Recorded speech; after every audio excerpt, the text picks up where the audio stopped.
Uh-oh. Uh-oh. Looks like we got content coming our way at some point in Halo Infinite. And please get him. There we go. Now, technically, this is stuff that we already knew about, that they talked about in their blog post. So, we're expecting it. But even still, it's nice just to get a teaser trailer about it. It makes it feel like it really brings it home that, oh, this isn't actually fully dead. That there are people working on it, besides just, writing about it. A teaser feels nice. It's like when you spend all day at a park and you're thirsty, it's hot, it's sunny, and you just want a nice glass of water. Don't pay for a bottle of water because they're probably gonna just upcharge you so much more than it's actually worth, but you just want some water. You don't get water, you get a nice little like water spray mist to the face, like with those little fan things. Oh boy, oh boy. But that's what it's like. Do I still want the glass of water? Yeah, I'm still thirsty, but it I can't ignore that it does feel nice. So the teaser itself is not actually very long at all, but there's some nice stuff to look at. The first thing that it shows is the Banished dropship coming in. Spartan Agrina is going out to greet them. And from the dropship come down those two Spartans that we see in the promo image for Lone Wolves. The Lone Wolves themselves. Boop. Ah. I can't remember their full names, but Spartan Sigrid and Spartan Hugh. I butchered that. I don't know how to pronounce the second Spartan's name. But they come down, so it looks like we're actually going to get some story cutscenes in the multiplayer, which is going to be interesting. And that I'm curious about. I'm curious to see how prominent the whole story aspect of the multiplayer is going to be. And if it's going to have some sort of significance to the greater context of Halo Infinite story. Like, is the story of the Lone Wolves, come on, man, gonna tie in at all with what's happening on Zeta Halo with Master Chief and Weapon and all that? I don't know. I didn't go into the story of, like, the Academy with Agrina herself. So I don't know where it leaves off with that, and if that's important at all. I never got the impression that it was ever important. But now I'm gonna have to pay attention. So we'll see. We'll see how much it ties in. It starts to show you like small, very quick clips of just stuff to expect.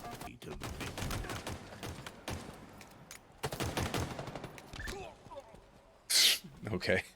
Like we see a small little, like if you pause on it, you see the fracture armor. Looks pretty cool. You get to see some different armor coatings. Looks nice. It's good to get some new customizables.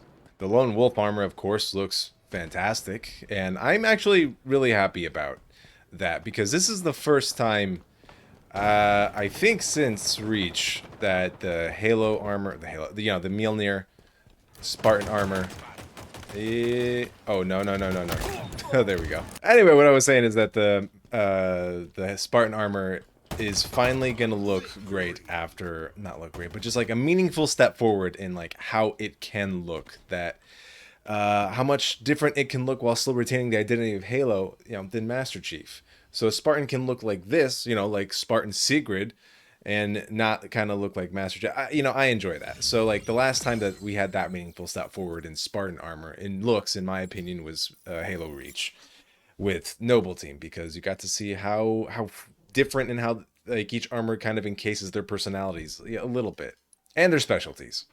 Yes, I know the Spartan armor changed in Halo 4 and 5, but I do not like how the Spartan armor looks in Halo 4 and 5. Mjolnir in those games, like, I don't understand. First off, I was confused as to like what the difference was between Master Chief came out of stasis wearing different armor. I know there was like an explanation about like nanomachines changing them over time, but that's kind of bullshit. But they changed it in a way that it would look exactly like the new armor that the Spartan 4s were wearing. I don't, and just that generation 4 and 5, don't like it. It looks like they're wearing just like kind of skin tight pajamas with like armor trinkets on them. It's not good. It's not great. Halo Infinite brought back kind of a classic look that just looks mint. It's nice. I really like how Master Chief looks in this game. Oh, he looks great. It's kind of just like a bulkier, but like in a way that makes sense, version of his Halo 3 armor, which I think was what, Mark 6? And at this point, he's wearing Mark 7, but you know, it's up there. Anyway, the point is that the new armor looks good, and it's nice that Halo Infinite's going to get like a new identity of armor that's going to be specifically to Infinite and not stuff that we've seen before, like the Reach armor, which was fun to be there. It's nice to dress as Commander Carter again, but it's, you know, I had that armor already before. It's nice to have it again, but you know, let's have some new stuff. We had a brief look at the new maps, Catalyst and Breaker, and they look pretty cool. I kind of like the look of both of them a lot, actually. Oh, no, and please. Oh, did we trade? Interesting. And in Breaker, oh, one, you get to see that's like that laser. I believe it's Breaker. Breaker's the one with the laser that cuts down the middle and destroys anything in its path, so they say. Hold on, let's go ahead and throw that down there. Yep, I knew it. And, oh, bad news. Bad. No. But you see a quick little, like, 2 seconds of what looks like the new game mode, Last Spartan Standing, which is, you know, exactly what it sounds like. It looks just kind of like a free-for-all, except, you know, you eliminate each other, and it really looks like a Battle Royale mini. I know it's only with, like, 25 players and such, but it's a really just kind of nice pocket-sized Battle Royale because, as you can see in that image, there is a circle that's closing in that's forcing people to fight each other. Woo! Back smack.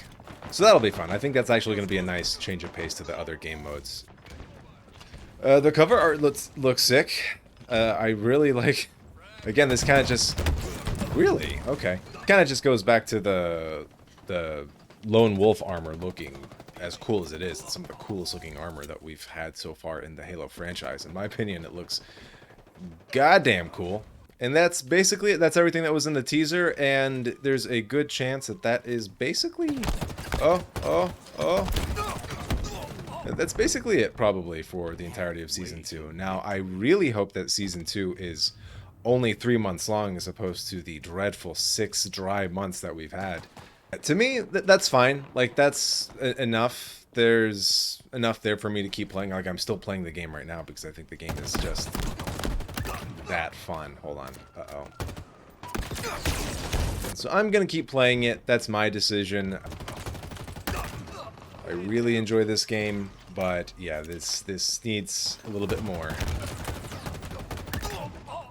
Now, there may be some changes here and there that aren't, you know, in the trailer or that aren't as big. Like, I know that they mentioned in their blog post that they're really trying to get their customization system... Oh, back smack. So you can customize all the pieces that you've earned, armor coating and all, across all cores. And I know it's something that they haven't quite figured out yet. Oh, that was a dirty... Not dirty in the sense that I cheated, just dirty just I didn't feel clean at all. That was so hard fought. But yeah, the customization they're going to do piece by piece. They can't do the entire... They can't just fix it like that because apparently the way that they built it is just too much of a hassle. I don't know what they did to make it so complicated, but again, I'm not going to put so much blame. I know that there was a lot of management blunders in the past few years with this game, so which led to it being in the state that it's in. So it's a lot of people trying to fix it right now. And that's a shame because those are people that probably really love Halo. They're doing their best to get it up to like where it needs to be, what it deserves to be. So I know that they're going to start focusing on like making sure that maybe the helmets and visors can be used across cores, and then eventually the rest will come and, you know, they'll rework that system entirely. The beginning of that probably is going to be in Season 2. Still though, boop. Realistically, this is still a game that is a year out from being the game that we wished it was at launch, with Forge and co-op and all the good content and everything. It's going to be a wonderland in a year. I really think so. But Season 2 is like, if you're waiting for that moment when it just becomes like the content rich Halo that we've been waiting for, Season 2 is not going to be it. Season 2 is going to be some skins, some sick looking armor, 2 maps, probably not more than that. and then some small stuff that you don't care about really, because what you're probably really waiting for is Forge. But yeah, that's all. I'm looking forward to it. Season 2 is going to be fun for me. I hope some of you get to come in on the fun as well. You know, take your fill. Leave if it's not your thing. It's because it's still not that content rich. And, you know, we'll just enjoy Halo together bit by bit.